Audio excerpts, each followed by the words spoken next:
Acting నేర్చుకునేటప్పుడు ఒక స్క్రిప్ట్లో స్క్రిప్ట్ తెలుసుకోవడం ఎంత ఇంపార్టెంట్ మీరు తెలుసుకోవాలనుకుంటున్నారా? అయితే ఈ వీడియో చూసేయండి. Hello viewers, welcome back to film craft insights.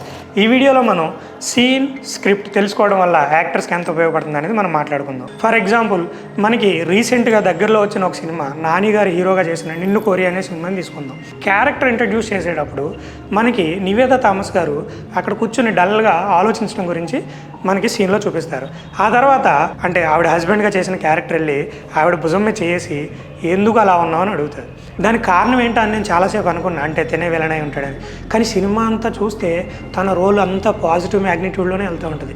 ఆయన సీన్ నెంబర్ 4లో ఎందుకు అంత సీరియస్గా ఉన్నాడంటే ఈ సీన్ నెంబర్ 72 or 73లో ఇక్కడ ఈ విషయం చెప్పడానికి. అంటే సో ఈ కాన్సెప్ట్ కనుక మీకు అర్థమైతే, ఇలా ఆలోచించి బాగా చేసే క్యారెక్టర్లు, ఆర్టిస్టులు మీరు ఎవరన్నా మీకు తెలిసినట్టయితే కింద కామెంట్ బాక్స్లో వాళ్ళ పేరుని మెన్షన్ చేయండి.